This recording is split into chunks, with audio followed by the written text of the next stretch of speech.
अस्सलामुअलैकुम, welcome to my channel chemistry eta online. आज की इस वीडियो में हम लोग ऑर्गेनिक कंपाउंड की चैप्टर से लेक्चर नंबर 7 को शुरू करने जा रहे हैं। जिस टॉपिक को हम स्टडी करेंगे बेटा वो है classification of organic compound on the basis of structure, कि ऑर्गेनिक कंपाउंड को स्ट्रक्चर के बेसिस पर हम किस तरीके से क्लासीफाई करें।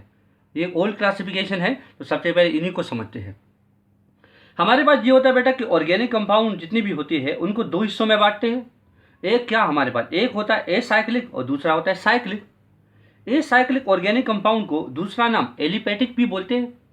एलिफेटिक कंपाउंड हमारे पास बेटा वो दो हिस्सों में बांटा जाता है, एक होता है स्टेज चेन और दूसरा होता है ब्रांच चेन ऑर्गेनिक कंपाउंड। और अगर हम साइक्लिक की बात करें बेटा तो साइक्लिक ऑर्गेनिक कंपाउंड दो किस्म के होंगे, एक होगा हेटेरोसाइक्लिक और दूसरा होगा होमोसाइक्लिक। होमोसाइक्लिक को फर्दर हमारे पास दो हिस्सों में बांटा जाता है, एक कार्बोसाइक्लिक जिसका दूसरा नाम क्या है बेटा एलिसाइक्लिक, और दूसरा हमारे पास क्या है बेटा this is said to aromatic. अब थोड़ा इसका डिटेल समझते हैं बेटा। हम यहाँ पर देखिए बेटा, सबसे पहले हम एसाइक्लिक कंपाउंड की बात कराते हैं। तो एक का मतलब क्या होगा बेटा this is absent, and cyclic का मतलब है रिंग। तो ये ऐसा कंपाउंड होगा बेटा जिसमें रिंग्स नहीं होंगे। मतलब इसका डिफिनीशन हम ऐसे करा सकते हैं कि ये वो कंपाउंड है जिसमें कार्बन एटम एक ओपन चेन में पड़ा हुआ हो। फॉर एग्जाम्पल, अगर यहाँ पर मैं एग्जाम्पल्स की बात करा दूँ तो आप यहाँ पर देखो बेटा, हमारे पास कार्बन इस तरीके से एक लंबा चौड़ा चेन बनाता है, जिसकी प्रॉपर्टी हम पहले पढ़ चुके हैं। उसको क्या बोलते हैं बेटा, this property said to catenation. अब आप लोगों को ये बात मालूम है कि कार्बन इज टेट्रावेलेंट, तो मतलब हर कार्बन चार बॉन्ड बनाएगा, और वो किस तरीके से बनाएगा, इसके साथ कोई हाइड्रोजन कनेक्ट होगा या कोई और एटम कनेक्ट होगा। अब कार्बन को काउंट कर लो बेटा, ये 1 2 3 4 5 6 7, तो 7 कार्बन है, तो हम इसको क्या बोलेंगे बेटा हेप्टो। और सिंगल बॉन्ड के लिए हम कौन सा वर्ड इस्तेमाल करते हैं बेटा, दिस विल बी एन, तो this compound is said to heptene. Now देखो बेटा, यहाँ पर तो हम लोगों को पता चल गया कि ये बिल्कुल ओपन चेन कंपाउंड है। अब देखो बेटा, एसाइक्लिक कंपाउंड हमारे पास दो किस्म की पॉसिबल है, एक स्टेज चेन और एक ब्रांच चेन। एक तो आपके सामने, पर मैं एक और एग्जाम्पल भी बना देता हूँ। देखो, अगर मैं इस तरीके से बोल दूं कि यहाँ पर मैंने 4 कार्बनों को इंटर कनेक्ट कर दिया एक दूसरे के साथ, तो 4 कार्बन के लिए बेटा वर्ड क्या इस्तेमाल किया जाता है बेटा, दैट इज ब्यूट।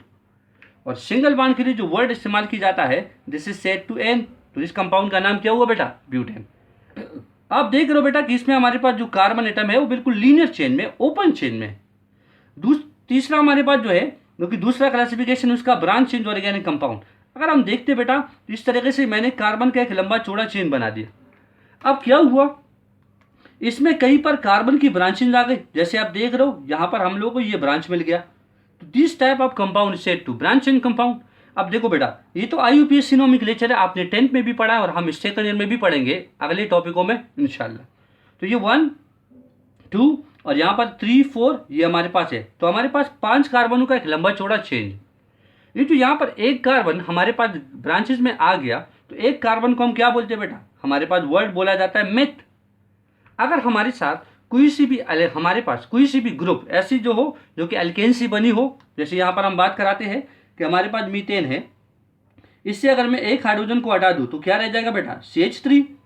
तो यहाँ पर इसका कंपाउंड का जो नाम था वो क्या था बेटा, दिस इज मिथ एन। तो यहाँ पर जो हमारे पास जो रेडिकल बना, जो ग्रुप बन गया, इसका नाम क्या हो जाएगा बेटा, यहाँ पर होगा एक कार्बन के लिए मिथ, और हमने इससे एक हाइड्रोजन को काट दिया, तो यहाँ पर वर्ड क्या लगाएंगे बेटा मिथाइल, IYL लगाएंगे, तो मिथाइल ग्रुप। तो ये हमारे पास क्या है बेटा, this group is said two methyl group. अगर यहाँ पर मैं 2 कार्बन का चेन ले लूँ, दैट इज C2H6, तो इस कार्बन इस कंपाउंड का जो नाम है दैट इज व्हाट, 2 कार्बन के लिए एथ और सिंगल बॉन्ड के लिए एन। यहाँ से अगर आप लोग एक हाइड्रोजन को हटा दो तो क्या बन जाएगा बेटा C2H5। अब 2 कार्बन के लिए क्या लगाए बेटा एथ, और मैंने आपको बता दिया कि एक हाइड्रोजन के हटाने से हमारे पास एल्काइल ग्रुप बन जाता है, तो आखिर में क्या लगाएंगे बेटा YL, this is ethyl group. तो यहाँ पर आप लोग समझ गए बेटा कि हमारे पास कोई सी भी सब्स्टिट्यूएंट आती है तो उसका नाम हम किस तरीके से रखेंगे। हम इसको IUPAC नोमेनक्लेचर में और भी डिटेल से पढ़ेंगे इंशाल्लाह। अब देखो बेटा, इसको स्टार्ट करते हैं। तो दूसरे नंबर पोजीशन पर हमारे पास क्या है बेटा, एक कार्बन का चेन, तो इसको हम क्या बोलेंगे 2, इसका एड्रेस है। एक कार्बन के लिए होगा मिथ, एक हाइड्रोजन काट के रखा है तो मिथाइल, 5 कार्बन के लिए वर्ड होगा बेटा पेंट, और सिंगल बॉन्ड के लिए जो वर्डिंग होगा वो हम यूज करेंगे बेटा दैट इज एन। तो कंपाउंड का नाम क्या होगा बेटा 2 मिथाइल पेंट एन। तो ये हमारे पास हो गया बेटा ब्रांच चेन कंपाउंड। इस तरीके से और भी वो सारे कंपाउंड है, पर इसको हम लोग इंशाल्लाह जो डिटेल से हमारे पास अगली जो हाइड्रोकार्बन के चैप्टर आते हैं उनमें हम उनको और भी डिटेल से पढ़ेंगे। अब नेक्स्ट हमारे पास क्या है बेटा, this is set to cyclic organic compound. अब साइक्लिक ऑर्गेनिक कंपाउंड हमारे पास क्या होते हैं, ये ऐसे कंपाउंड होते हैं कि जिसमें कार्बन एटम अरेंज हो जाए और एक क्लोज चेन स्ट्रक्चर बना ले। अब इनमें हमारे पास दो किस्म की होती है, एक होमोसाइक्लिक जिसमें हमारे पास क्या है बेटा कि अगर आप लोग कोई से भी क्लोज चेन कंपाउंड बनाते हो तो केवल कार्बन से बना होगा। जैसे फॉर एग्जांपल अगर यहाँ पर मैं बात करा दूँ तो हमारे पास क्या है बेटा, ये कार्बन हो गया, ये भी कार्बन, और यहाँ पर मैं 4 कार्बन को इस तरीके से जोड़ दूँ तो आप देख रहे हो बेटा ये हमारे पास क्या है, एक क्लोज कंपाउंड आ गया। तो this type of compound is set to cyclic organic compound.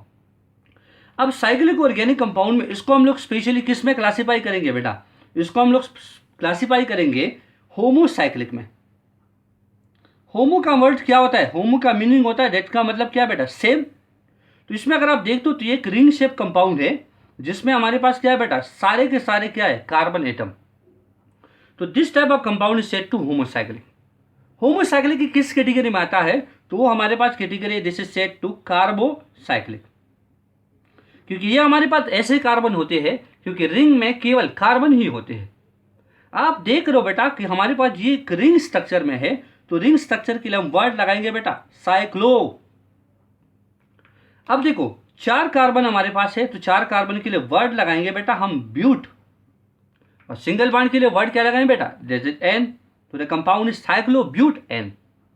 अगर मैं इसको ऐसे लिखवा दूं, मैं 3 कार्बनों का चेन बना दूं, तो अब मुझे बताओ बेटा रिंग के लिए क्या हो गया बेटा, दैट इज साइक्लो। 3 कार्बन के लिए क्या हो गया बेटा, दैट इज प्रोप, और सिंगल बॉन्ड के लिए क्या हो गया, दैट इज एन। तो compound is set to cyclopropene. तो आप देख रहे हो बेटा कि इस चीज कंपाउंड में हमारे पास क्या होते हैं बेटा, दैट इज व्हाट, कार्बोसाइक्लिक। क्योंकि वो केवल किससे बने होते हैं बेटा, वो केवल बने होते हैं कार्बन से। अब देखो बेटा यहां पर हमारे पास क्या हो गया, साइक्लोब्यूटेन और साइक्लोप्रोपेन हो गया। मैंने आप सभी को ये बात बता रखा है कि कार्बन जो टेट्रावैलेंट होता है तो इसके साथ क्या करना है बेटा, वैलेंसी पूरा करने के लिए आप इसके साथ क्या करो बेटा, हाइड्रोजन को कनेक्ट कर दोगे। तो हर एक कार्बन के साथ इस तरीके से कर देना। इस कार्बन में फर्दर 2 हाइड्रोजन इसके साथ कनेक्ट होंगे, इसके साथ भी 2 हाइड्रोजन कनेक्ट होगी, इसके साथ भी 2 कनेक्ट होंगे। इस तरीके से पूरी की पूरी वैलेंसी कंप्लीट हो जाती है। आगे देखते हैं बेटा। अब नेक्स्ट हमारे पास क्या है बेटा, नेक्स्ट ये है कि हम लोगों ने होमोसाइक्लिक में कार्बोसाइक्लिक तो पढ़ लिया, ठीक। अब एरोमेटिक की बात कराते हैं। एरोमेटिक एक बहुत ही डिटेल से एक टॉपिक होता है जिसको हम आगे के लेक्चरों में इंशाल्लाह इसको डिस्कस करेंगे, पर यहां पर हम इसको शॉर्टली बोल देते हैं। एरोमेटिक कंपाउंड हमारे पास उन कंपाउंड को बोलेंगे जिसमें क्या होगा बेटा, जिसमें बेंजीन होते हैं और बेंजीन की डेरिवेटिव होते हैं, बेंजीन एंड देयर डेरिवेटिव। पर ये डिफिनीशन फुलफिल नहीं होती, इसके लिए हम कुछ और पॉइंटों का सहारा लेते हैं। कौन कौन से पॉइंट है वो देख लीजिए बेटा। पॉइंट ये होते हैं कि हमारे पास जितने भी कार्बोनेटिव एटम होते हैं एरोमेटिक कंपाउंड में, तो वो क्या होना चाहिए बेटा, वो sp2 या sp हाइब्रिडाइज होना चाहिए। नेक्स्ट पॉइंट इनके लिए होता है कि वो कंपाउंड प्लेनर होनी चाहिए। और तीसरा पॉइंट ये बेटा कि ये हकल रूल्स को मानते हैं, it will follow Huckel rules. Huckel rule में एक नंबर होता है जिसको हम ऐसे रिप्रेजेंट करते हैं 4n+2 pi electron. This number is set to Huckel number, और इस रूल्स को क्या बोलते हैं बेटा, हकल रूल्स। अब देखो n रिप्रेजेंट करता है नंबर को, तो यहां पर हम शुरू करेंगे 0 1 2 एंड सो ऑन। और हमारे पास ये जो रिप्रेजेंट कर रहा है दिस इज पाई इलेक्ट्रॉन, तो pi electron will be started from 2, और हमारे पास इलेक्ट्रॉनों के दरमियान 4 इलेक्ट्रॉनों का गैप होगा, तो 2 अब 6 10 14 एंड सो ऑन। अब देखेंगे कि हम इस पर कुछ कंपाउंड को स्टडी करते हैं, वो देखते हैं। चलो इसका जो बेस्ट एग्जांपल है उसको बेंजीन लिया जाता है। तो benzene is the best example for aromatic compound. Benzene में हम जानते हैं 6 कार्बन होते हैं, इस तरीके से कनेक्टेड होते हैं, हर कार्नर्स पर एक एक हाइड्रोजन है, और अल्टरनेट हमारे पास क्या होता है, पाई सिग्मा पाई बॉन्ड होता है। नाउ अब देखो यहां पर हम लोगों ने जो बात करा दी कि जो बेंजीन हमारे पास है ये एरोमेटिक कंपाउंड का बेस्ट एग्जांपल है। क्यों, अगर हम इस कंपाउंड को देखते हैं तो इस कंपाउंड में ये जो कार्बन हमारे पास इतने कितने सिग्मा बॉन्ड बना दी, 1 2 और 3।